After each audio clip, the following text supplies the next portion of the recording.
আসসালামু আলাইকুম, সবাইকে এডুকেটিভ চ্যালেঞ্জেস এর পক্ষ থেকে স্বাগতম। আমি আপনাদের সাথে আছি মোহাম্মদ রাজিকুল ইসলাম আপিল, রংপুর পলিটেকনিক ইনস্টিটিউট। আমরা আজকে ফিজিক্স 1 এর চ্যাপ্টার 2 অর্থাৎ ভেক্টর নিয়ে আলোচনা করব। তাহলে আমরা আর কথা না বাড়িয়ে আমাদের ক্লাস শুরু করে দিলাম। আমাদের চ্যাপ্টারের নাম হলো ভেক্টর।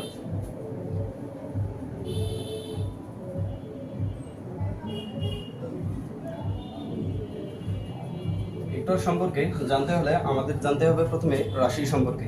রাশি কাকে বলে? রাশি ভৌত জগতে যা কিছু পরিমাপ করা যায় তাকে রাশি বলে। এই রাশি কত প্রকার? রাশি মূলত অনেক প্রকার হয়, কিন্তু আমরা এখানে রাশি দুই প্রকার রাশি সম্পর্কে জানব। এক, স্কেলার রাশি।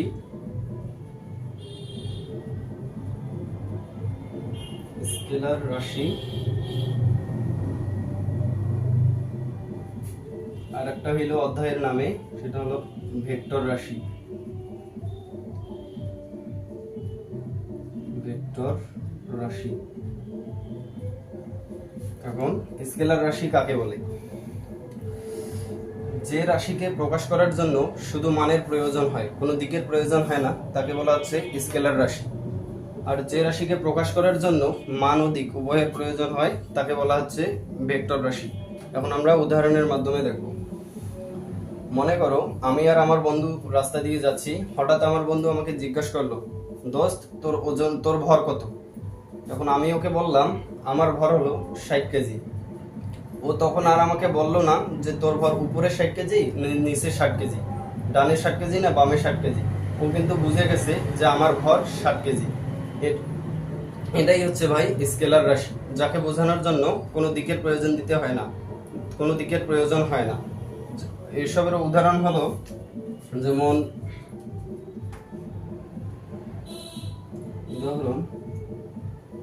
দৈর্ঘ্য, সময়, দূরত্ব ইত্যাদি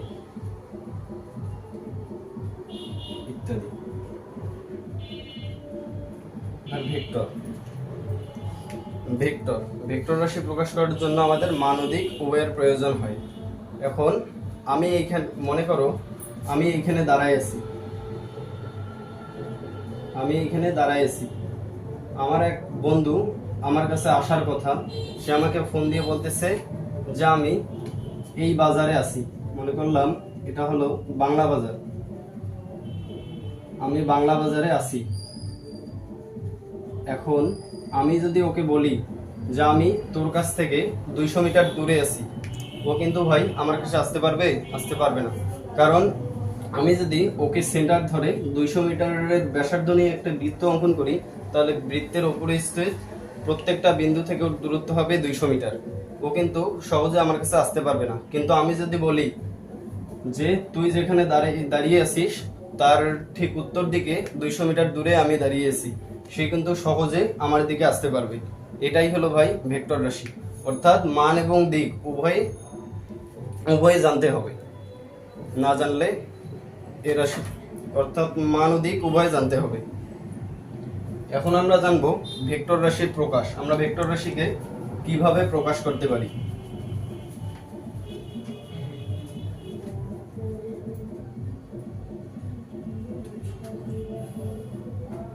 ভেক্টর রাশিকে আমরা কিভাবে প্রকাশ করব?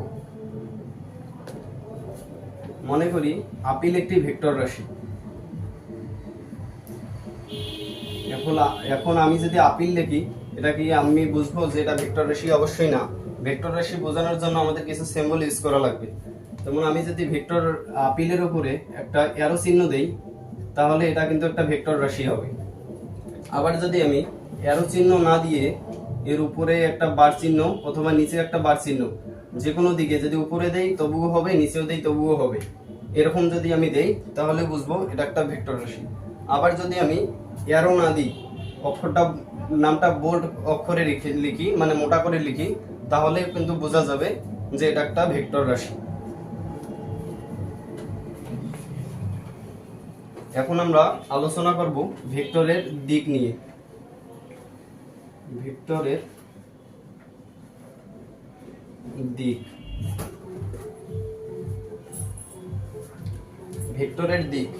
ভেক্টরের দিক আমরা মূলত দুই ভাবে নির্ণয় করতে পারবো। এক, যেটাকে বলা যায় বাংলা পদ্ধতি, অর্থাৎ লিখে দেখাবো, লিখে দিয়ে। আর একটা হলো জ্যামিতিক পদ্ধতিতে।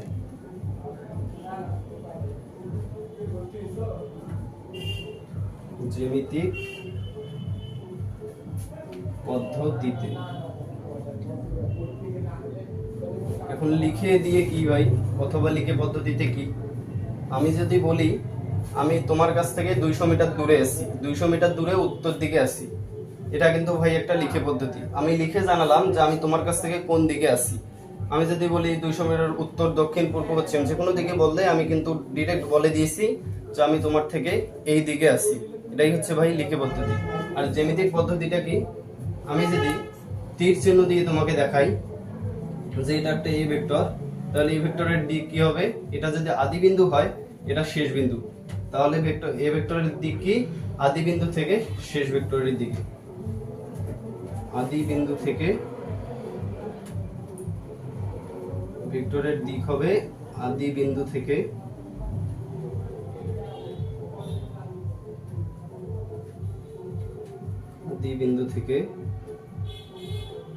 প্রান্ত বা শেষ বিন্দুর দিকে।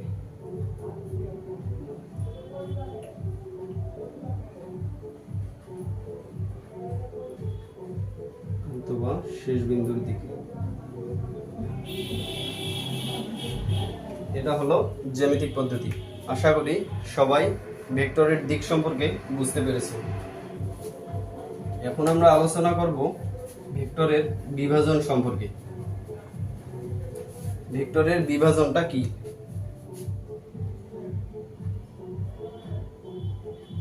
ভেক্টরের বিভাজন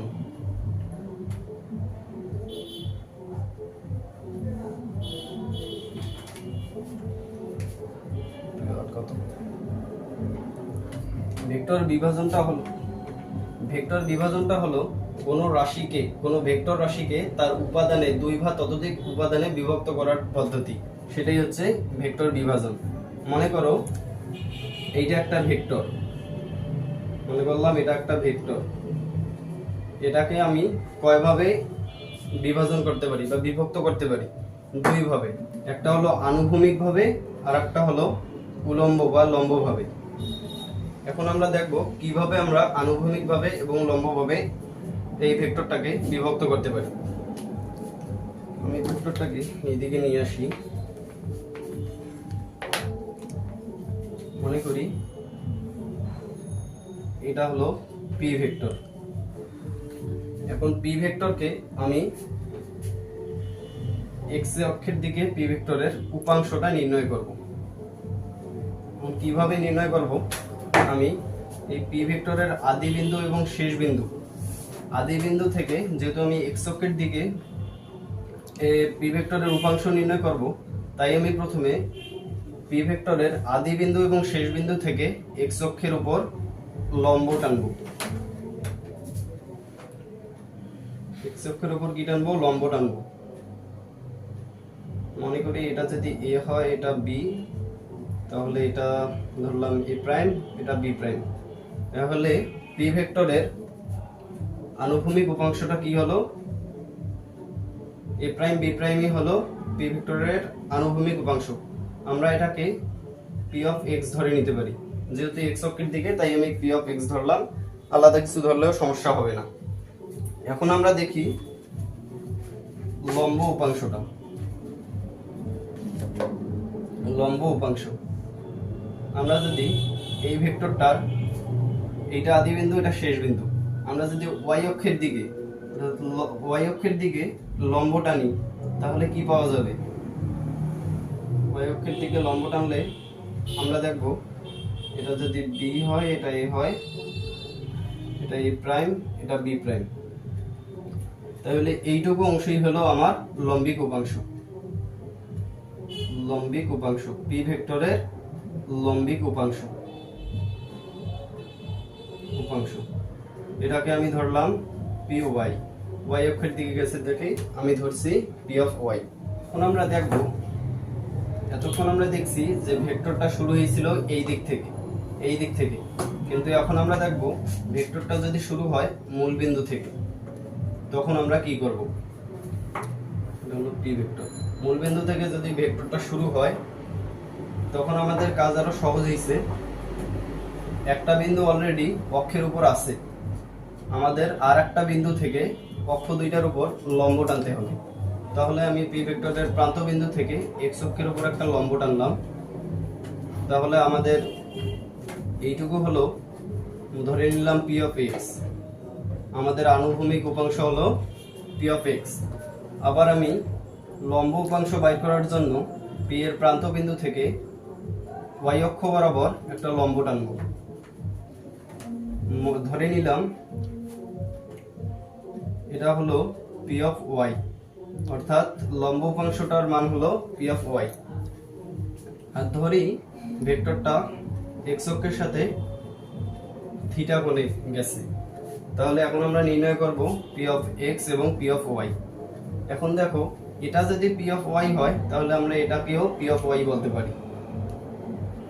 তাহলে এখন দেখো, আমরা যদি সাইন থিটার মান বাইর করি, সাইন থিটা, আমরা যদি এখানে সাইন থিটার মান বাইর করি তাহলে আমরা সাইন থিটা সমান কি পাই? লম্ব বাই অতিভুজ। লম্ব কি? P Y. অতিভুজ কি? পি। এখান থেকে আমরা পি ওয়াই এর মান পাই পি সাইন থিটা। তাহলে আমরা লম্ব উপাংশের মান কিন্তু পেয়ে গেছি, পি সাইন থিটা। এখন আমরা যদি আবার কস থিটা নেই, কস থিটা সমান ভূমি বাই অতিভুজ। ভূমি হলো পি এক্স, অতিভুজ হলো পি, বা কস থিটা সমান বা পি এক্স সমান পি কস থিটা। এটা হলো আমাদের আনুভূমিক উপাংশ। আমরা কিন্তু এভাবেই একটা ভেক্টরের লম্ব উপাংশ এবং আনুভূমিক উপাংশ নির্ণয় করতে পারি। এখন এখানে কথা হইল, ভাইয়া সবসময় কি আনুভূমিক উপাংশ cos p cos থিটা হবে নাকি p sin থিটাও হতে পারে? অবশ্যই p sin থিটা হতে পারে। যদি এই থিটাটা আমরা y অক্ষের সাথে দেই তাহলে কিন্তু py হবে p cos থিটা আর px হতো তখন p sin থিটা। এটা বোঝার জন্য আমাদের একটা ট্রিক্স ফলো করতে হবে। আমরা দেখব যে অক্ষের সাথে থিটা আছে সেই অক্ষের সাথে আমরা cos থিটা ব্যবহার করব। এখানে দেখো x অক্ষের সাথে থিটা আছে, এই জন্য px সমান আমরা p cos থিটা ইউজ করছি। আর এখানে y অক্ষের সাথে থিটা নাই, এই জন্য আমরা py সমান p sin থিটা আমাদের আসছে। আশা করি ভেক্টরের বিভাজন সম্পর্কে সবাই বুঝতে পারছো। এখন আমরা অধ্যায়ের গুরুত্বপূর্ণ একটা প্রশ্ন সলভ করব, সেটা হলো ভেক্টর গুণন ও স্কেলার গুণন, অর্থাৎ ডট গুণন ও ক্রস গুণন। ভেক্টরের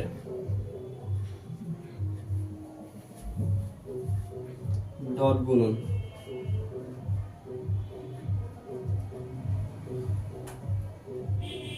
ভেক্টরের ডট গুণন। তার আগে বলে নেই, আমরা কিন্তু ভেক্টরকে দুই ভাবে গুণ করতে পারি।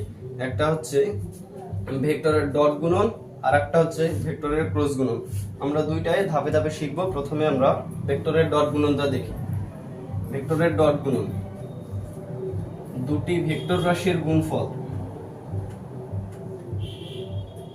দুটি ভেক্টর রাশির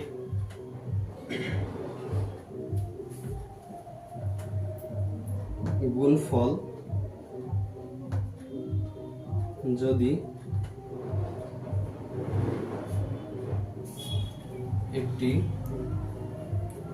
স্কেলার রাশি হয়,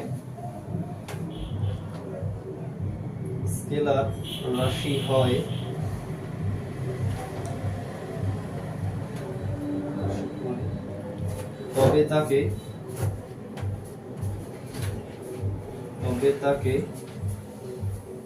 স্কেলার গুণন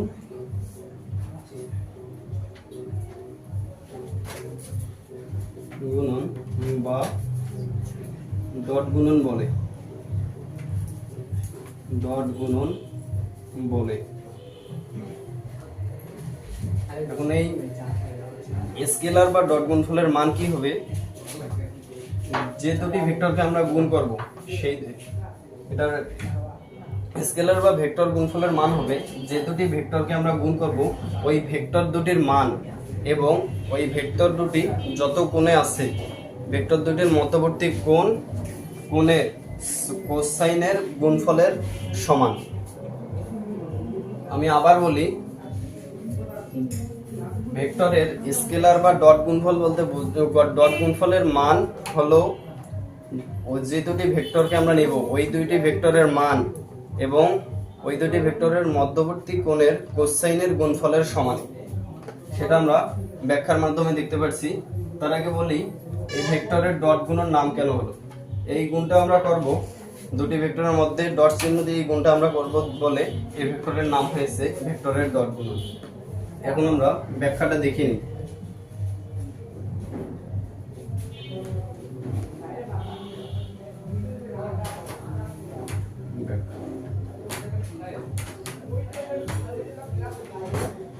এটা এ ভেক্টর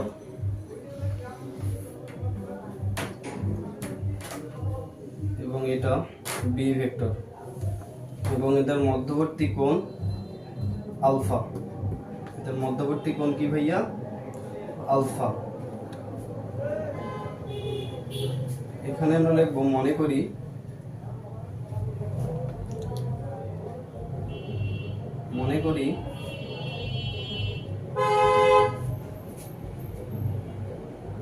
এ ও বি দুটি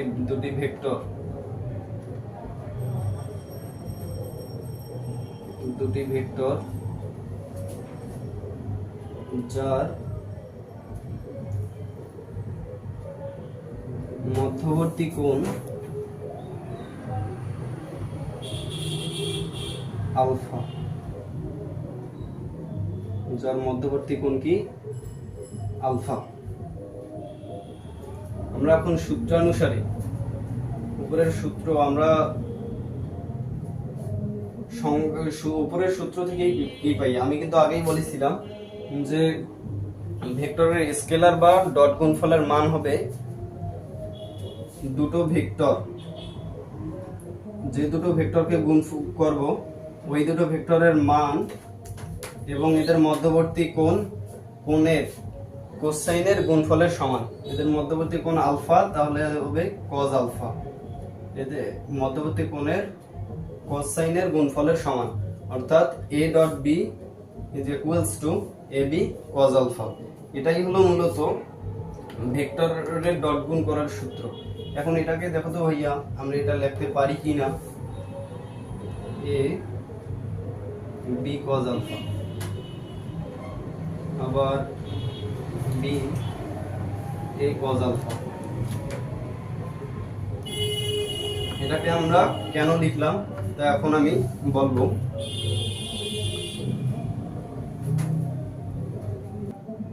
এখন এখানে দেখো আমি কেন এভাবে a লিখে ব্র্যাকেটে b cos আলফা লিখলাম অথবা b লিখে a cos আলফা লিখলাম।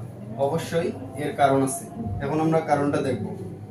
আমরা কিছুক্ষণ আগেই শিখছিলাম যে এইটা মনে করি p ভেক্টর থেকে যদি x অক্ষের উপর এই p ভেক্টরটার রূপাংশটা নিই তাহলে আমাদের লম্ব টানতে হয়। আর এইটার মান কি? আমরা ধরছিলাম p x অক্ষের দিকে হলো p অফ x, আর মান বাই ধরছিলাম কি? তখন ধরছিলাম থিটা, ইংরেজি এখানে হয় p cos theta, p cos theta. আমরা এখন ওইটাই এখানে প্রয়োগ করার চেষ্টা করব। এই যদি আমি x অক্ষ না দিয়ে এখন আমি a ভেক্টর বরাবর এই b ভেক্টরটার উপাংশ নির্ণয় করতে যাই, তখন আমাদের কি করা লাগবে? তখন আমাদের b থেকে a এর দিকে একটা লম্ব টানতে হবে। b থেকে a এর দিকে আমরা একটা লম্ব টানলাম, তাহলে এই অংশটুকুর মান কি হবে? এই অংশটুকুর মান হবে p cos আলফা। আমরা কিন্তু আগে ওটা শিখে আসছি। আবার যদি আমি এবার এ ভেক্টর থেকে B cos alpha, A vector বরাবর বি ভেক্টরের উপাংশ হবে B cos alpha, B cos alpha. এখন যদি আমি এ ভেক্টর থেকে আবার বি ভেক্টরের দিকে লম্ব টানি, তাহলে এই অংশটুকুর নাম হবে কি এ কজ আলফা। এখন দেখো আমি কেন এই লেখাটা লিখছিলাম, আমি লিখছিলাম এই কারণে। এখন এখান থেকে আমরা বোঝার চেষ্টা করব দুটা ভেক্টরের গুণফল বলতে কি বোঝায়। দুইটা ভেক্টরের স্কেলার গুণফল বলতে বোঝায় একটি ভেক্টরের মান এবং ওই ভেক্টর বরাবর অপর ভেক্টরের উপাংশ বা লম্ব অভিক্ষেপ। এখন দেখো আমি কথাটা বুঝাই দেওয়ার চেষ্টা করি, তার আগে আমি এই কথাটা লিখে নিই। এটা আমি মিশাই দিলাম, আমি কথাটা এখন এখানে লিখে নেব যে দুটি ভেক্টরের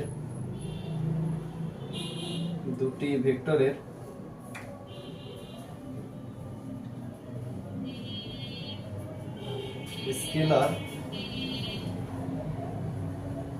বা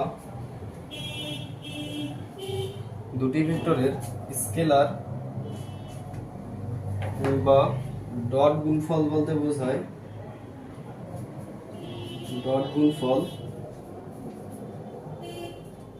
বলতে বোঝায়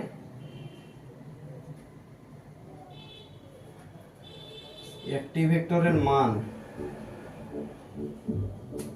একটি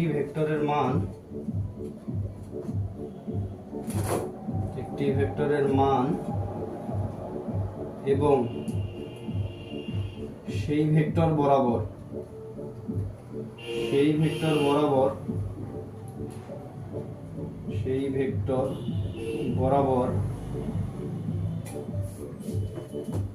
অপর ভেক্টরের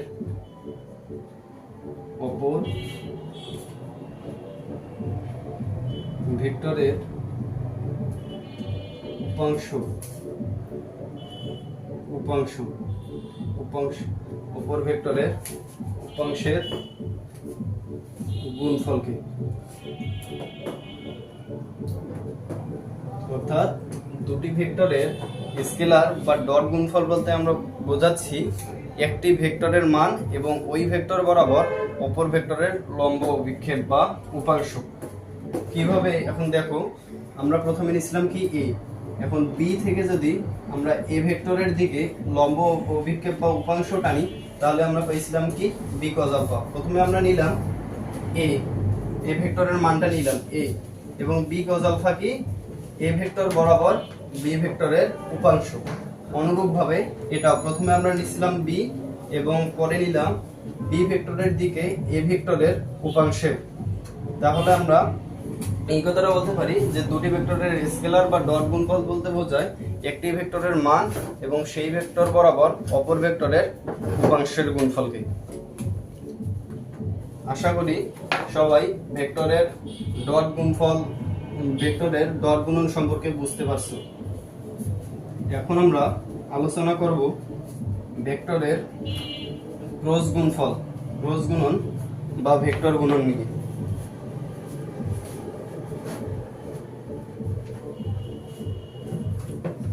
ভেক্টরের ক্রস গুণন,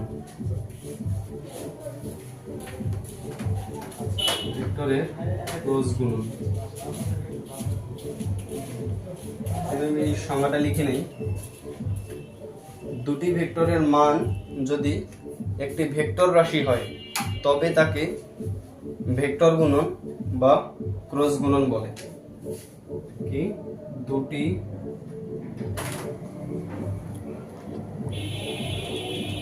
ভেক্টরের গুণফল যদি একটি ভেক্টর রাশি হয়,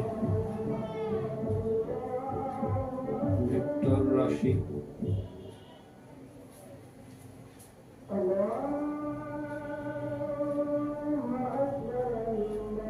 তবে তাকে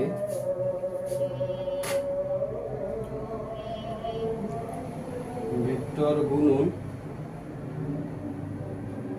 বা ক্রস গুণন বলে।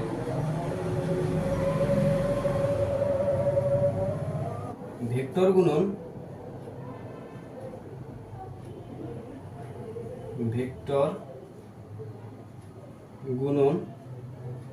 বা ক্রস গুণনের মান হবে ভেক্টর দুটির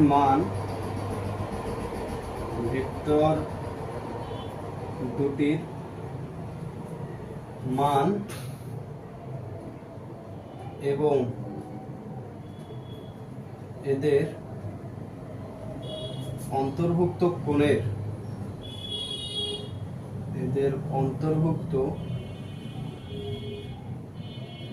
কোণের গুণফলের অন্তর্ভুক্ত কোণের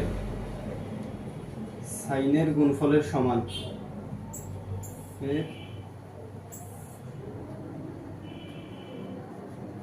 গুণফলের সমান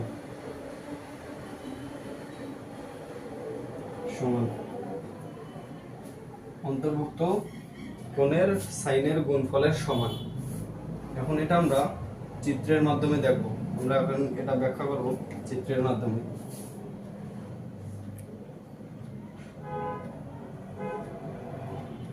এটা এ ভেক্টর, এটা বি ভেক্টর, এদের মধ্যবর্তী কোণটা হবে আলফা।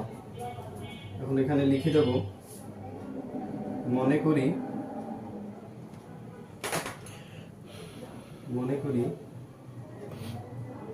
এ ও বি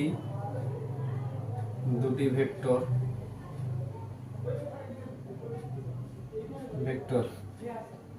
এবং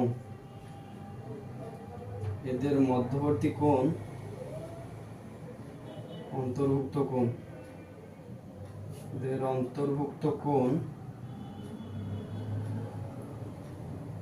কোণ আলফা। তাহলে আমরা ভেক্টর গুণন বা আমরা আগেই জেনেছি যে ভেক্টর গুণন বা ক্রস গুণফলের মান হবে ভেক্টর দুটির মান এবং এদের অন্তর্ভুক্ত কোণের সাইনের গুণফলের সমান। ভেক্টর দুটির মান এবং এদের অন্তর্ভুক্ত কোণের সাইনের গুণফলের সমান।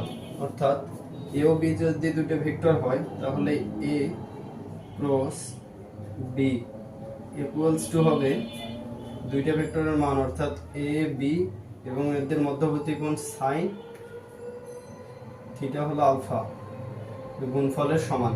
কিন্তু এটা কি হইল ভাই? এটা তো হইল না। আমরা সংজ্ঞায় কি বলেছি, দুটি ভেক্টরের গুণফল যদি একটি ভেক্টর রাশি হয়, অর্থাৎ এই দুটো ভেক্টরের গুণফল হবে একটি ভেক্টর রাশি, তবেই আমরা এটাকে বলতে পারবো ভেক্টর রাশি। কিন্তু এটা কি ভেক্টর রাশি হইল? এটা তো ভেক্টর রাশি না, কারণ এটা তো কোনো দিক নির্দেশ নাই। তাই আমরা এখানে একটা একক ভেক্টর নিতে পারি। আমরা এখানে থেকে একটা একক ভেক্টর নিলাম। এই ভেক্টরটা একক ভেক্টর, এটা দিক নির্দেশ করবে। এটা কি করবে? ভেক্টরের দিক নির্দেশ করবে। ভেক্টরটির দিক নির্দেশ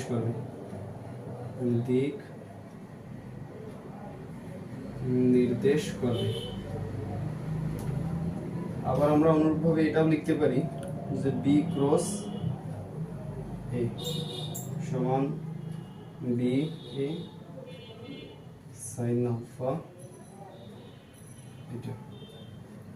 এখন আমাদের এই দুইটা লেখার কারণ কি, এটা আমি মূলত বলবো, কিন্তু তার আগে আমরা জানবো ভেক্টরের দিক নির্দেশ করবে। এই একক ভেক্টরটা যে ভেক্টরের দিক নির্দেশ করবে, এটা আমরা কিভাবে বুঝবো যেটা কোন দিকে যাবে? আমরা তো শুধু এইটা দিয়ে বুঝতে পারবো না। আমরা শুধু এটা দিয়ে বুঝলাম যে এটা একটা একক ভেক্টর যা আমাদের দিক নির্দেশ করবে, কিন্তু কোন দিকে নিয়ে যাবে তা কি আমরা এখনো জেনেছি না। এটাই আমরা জানবো। এই কোন দিকে যাবে এইটা জানার জন্য একটা পদ্ধতি ইউজ করা হয়, যেটাকে বলা হচ্ছে ডানহাতি স্ক্রু। আমরা ডানহাতি স্ক্রু এর মাধ্যমে এই দিকটা আমরা নির্ণয় করব। প্রথমে আমরা দেখি এ ক্রস বি এর দিক, এ ক্রস বি এর দিক,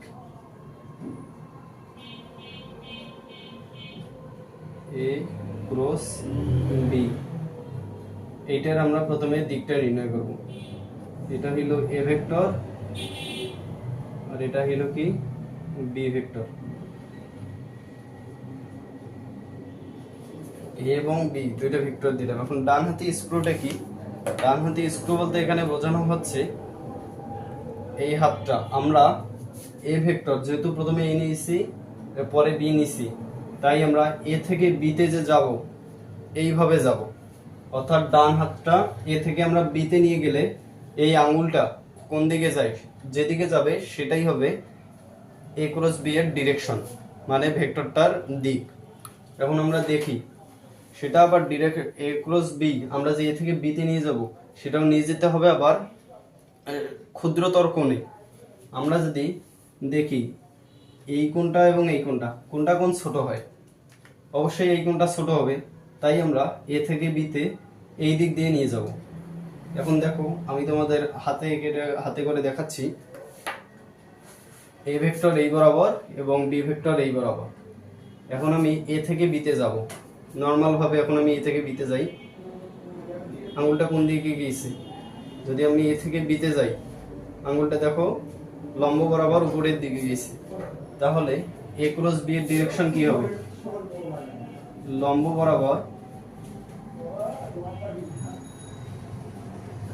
বরাবর উপরের দিকে। অর্থাৎ আমরা এখানে এটা সমান লিখতে পারি, এটা আমরা কি লিখতে পারি? লম্ব বরাবর উপরের দিকে, লম্ব বরাবর উপরের দিকে, উপরের দিকে। এটা হলো এ ক্রস বি। এখন যদি আমরা বি ক্রস এটা দেখতে যাই, বি ক্রস এ, আশা করি ওটা সবাই বুঝতে পারছে। এখন আমরা দেখব বি ক্রস এ, বি ক্রস এ। আমরা প্রথমেই বলছি কি আমাদের যেতে হবে প্রথম ভেক্টর থেকে দ্বিতীয় ভেক্টরের দিকে।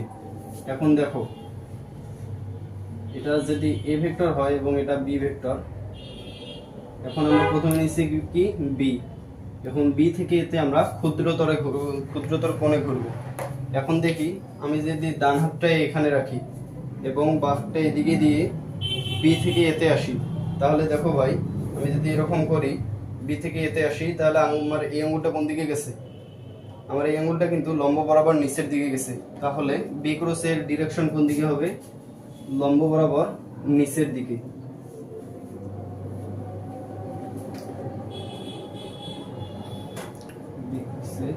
এটার ডিরেকশনটা কোন দিকে হবে? লম্ব বরাবর নিচের দিকে, লম্ব বরাবর নিচের দিকে, নিচের দিকে। মূলত এই হলো ভেক্টরের ক্রস গুণন। আজকের ক্লাস এ পর্যন্তই ছিল, আশা করি সবাই বুঝতে পারছো। তো পরবর্তী ক্লাসের আমন্ত্রণ জানিয়ে আজকের ক্লাস এখানেই শেষ করলাম। আশা করি সবাই পার্ট 2 দেখবেন। আল্লাহ হাফেজ।